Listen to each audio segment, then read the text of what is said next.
YouTube! He's so fluffy, I'm gonna die! My phone's going off! Okay, so Breaking Dawn has just come out, and I've actually watched it twice already. I went to the midnight showing, and then I went again this afternoon to watch it. And well, being like a film student, I like reviewing stuff, so I thought like I'd make my first kind of review video about it. I'm gonna try and not be like a real like Twilight fan, because like, I mean, Breaking Dawn, it was my favourite book. It is my favourite book, to be honest. I've read Breaking Dawn countless times, like it must be well over 20 times, and I've listened to the audiobooks, and I really, Breaking Dawn I just think is the best Twilight book. And so I've been like really looking forward to see Breaking Dawn. I really enjoyed it. I've seen it twice. I'm seeing it again next week, but I kind of understand why it's getting like 2 stars and stuff. On its own, I don't think it made a particularly good story, and I know it will be being compared to it will be getting compared to Harry Potter, but I mean, I'm very, when people compare Twilight to Harry Potter, I'm very about it anyway, because they're both completely different things. It's like comparing Titanic to Star Wars. They're completely different genres. Like, Twilight is essentially a love story that happens to contain vampires, and it's just a lovely love story. I think if you're a Twilight fan, you're gonna love it. But I think you've just got to bear in mind that this is just part 1. It was like a very long opening of a film. If they'd have made the film 2 hours and a half, then I think they could have put more in it. But the 2 hours, it seemed they cut a lot out, and they cut a lot of little things out, which make a better story. There was lots of little things that I think they missed out. Like, they missed out telling Charlie. The ending of Eclipse was like, oh, we have to tell Charlie it's going to be a, disaster and all this lot. I think they should have, the film just started like, oh, they're getting married, and I think they could have easily put in for 5 minutes a clip of them telling Charlie. You didn't really see the banter between Jacob and Rosalie, which is kind of a laugh, and I think, it was such a shame you didn't really get to see much of Leah's character.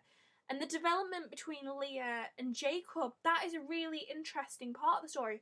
Because, I mean, I don't know about anyone else who read the book, but for a moment I was thinking that Jacob and Leah were going to get together at one point, and I thought, they were going to become a couple.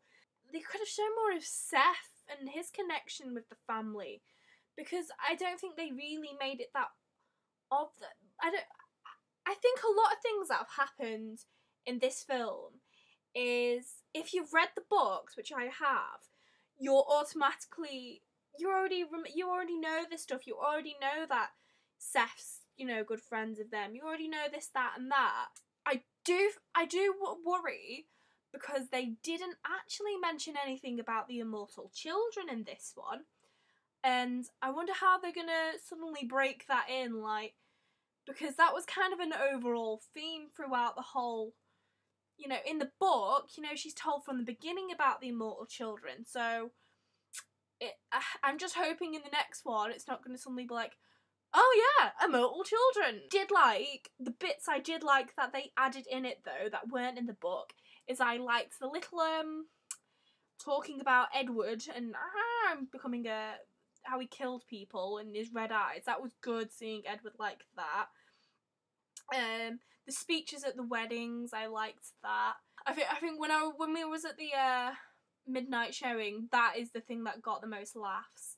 I really liked. It was really good seeing Jacob in the wolf form when he's running through the woods, and you're hearing all the other wolves talk to him. I think that was a really good thing for us to, feel like we're Jacob, really. I do think that the film actually could have gone more on Jacob's side, like, because it's Jacob's book. And yeah, I think, and it would have been good to hear his little preface and stuff. Oh, the death as well, not the death, the birth. Ooh, yeah, it's very gruesome. I do wish she threw up the fountain of blood though. I was looking forward to that. But yeah, it was a lot more gruesome than I thought. And where you think she's dead as well, that was it as well. I didn't think they were going to end it where they ended it. I thought it was going to end like where Jacob's book ended, where I thought Bella's going to be pretty much dead on the table and you're going to think that she's dead. And then I thought then he was going to go over to Renesmee, look at Renesmee and kind of, imprint on her. And then maybe you hear Bella's heart or something. But I thought it was going to end where you don't know if she's dead or not. But it didn't. It ended, and I thought it's better actually where it ended, because it ends with her being, a vampire, and becoming a hair growing. That was really cool, and then her a close up of her eyes, boom. But my friend did say to me that it reminded her of Avatar, the end of Avatar, the close up of the eyes. And I'm going to admit, it did look a bit like Avatar. I am very happy with the honeymoon because I was getting worried they were going to overdo it and they were going to show too much of it, sexy time. Because in the book, Stephanie does piss you off because you've read all these books and then it's just oh, we kissed in the ocean and then I woke up. And it is a bit frustrating, so it was good that we got to see it.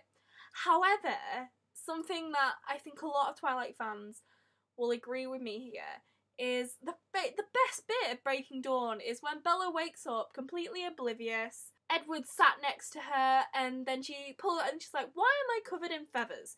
And they didn't have that line in the film. And yeah, my heart did sink totally at that. I was like, no, that's the best bloody line in the book. How could you leave that out? But and I think they could have dwelled more on Edward's annoyance over himself, and yeah, there was a lot of things that they cut out of the film, which I think if they'd have included it would have made it a more interesting film on its own. But I think the way they've done it's Breaking Dawn Part 1 is essentially just Part 1. It's not a film on its own. It's not a film that, it's not on the same league as the other Twilight films. But, I absolutely loved it because I'm thinking, I know what's going to happen next. And I know it's all going to come together as one film. It was I watched it thinking that was a great opening to a film in some ways. Overall, I think it's been the best film demonstrating all the actors' performances, particularly in Taylor. In the previous films, I've not thought Taylor was brilliant.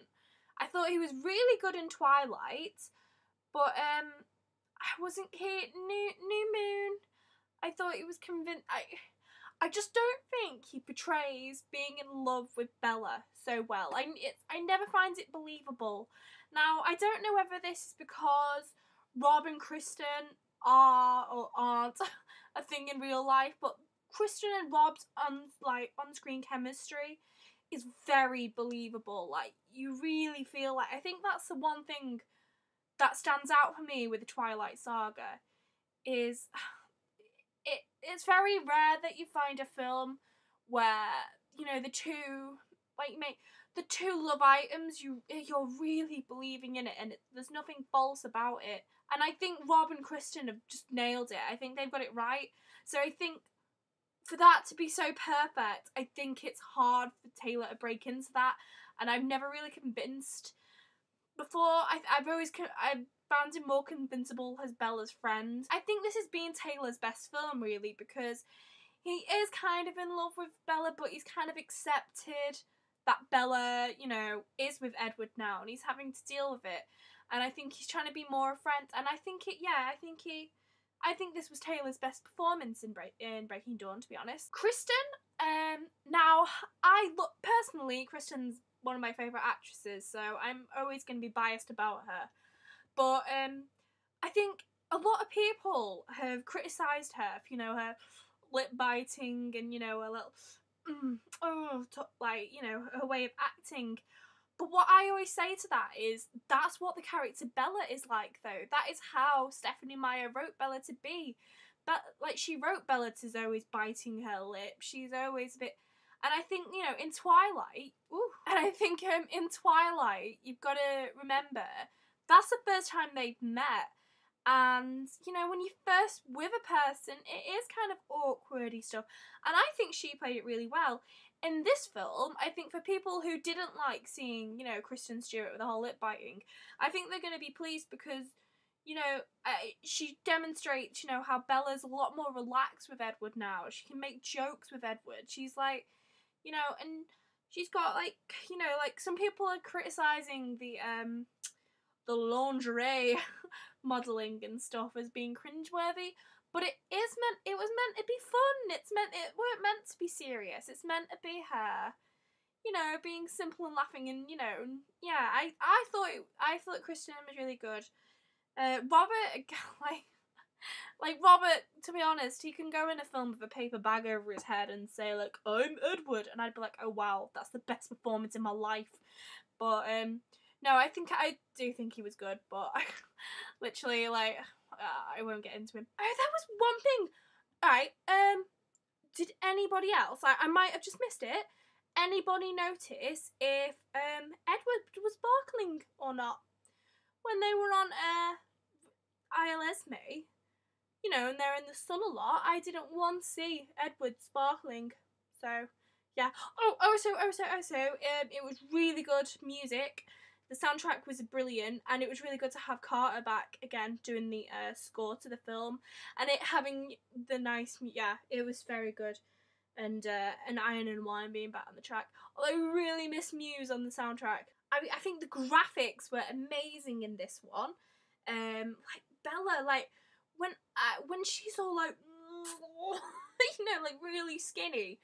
I was watching it thinking like, God, I don't remember seeing any photos of Kristen this skinny. Like, cause the press would have had a field day with that. And when I found out it's like actually just, you know, special effects, I thought that was amazing. I am really excited for part 2 though, because that's now sometimes when I read Breaking Dawn, I kind of skip over Jacob's bit now because my favourite bit is part 2. As a film on its own, I'd give it about 5 out of 10. Story-wise, about 5 out of 10. But I know it's gonna lead on to another part, and I don't really like rating that just one film because it's two. It's not like, you know, like Harry Potter that it has. I don't know. Just like I just know it's gonna really get compared to Harry Potter, which really just winds me up anyway. A thing I find odd with Twilight is, well, something I find very odd actually, is you have like the Twilight fans like me, obviously, who absolutely love it, are obsessed with it, rooms full of stuff with it. I think Twilight fans are a nice community as well. Like, everyone talks and we all get along, and you know, there's never really, the only disputes there are is, oh, Team Edward, Team Jacob, but even that, I don't think there's any serious, like, about it. But I think that Twilight haters, I just find them a very odd bunch of people because, for example, I can't stand Hannah Montana. I don't like Hannah Montana. So I don't watch it. The end, you know, I don't bother with it. Whereas I find that Twilight haters, they kind of go out and source these Twilight videos. They source Twilight pages. They mindlessly hate it. They're just like, oh, I hate Twilight. Hate everything about it. And I'm like, have you seen it? No, I don't want to see it because it's stupid. It's gay. I'm like, dude, your opinion is totally void because you've not even seen it. No, I just think that Twilight haters are a very odd bunch of people because if you don't like it, then avoid it. People who like Twilight, we're not really doing any harm. Yes, we might fill up your newsfeed on Facebook full of our Twilight little rants, but if you don't like it, there's 2 things you can do. 1, delete us, or 2, block our newsfeed. You don't have to see any of it again. And yeah, looking forward to part 2, which I think they should move forward and bring it out in the summer because I think it's a bit of a gap. Bit of a too long gap, but yeah. Anyway, guys, that's just my opinion on the film. Don't, you know, Twilight haters, if you're gonna hate, haters gotta hate, I guess, but like I said, I just don't, if you don't like Twilight, then why are you watching this video? Yeah, guys, make sure you subscribe to my channel, and Hillywood all the way. Like, can't wait to see the Hillywoods version of this. Also, how amazing does Bella look as a vampire? Woo! Okay, peace out, bros. Whoop!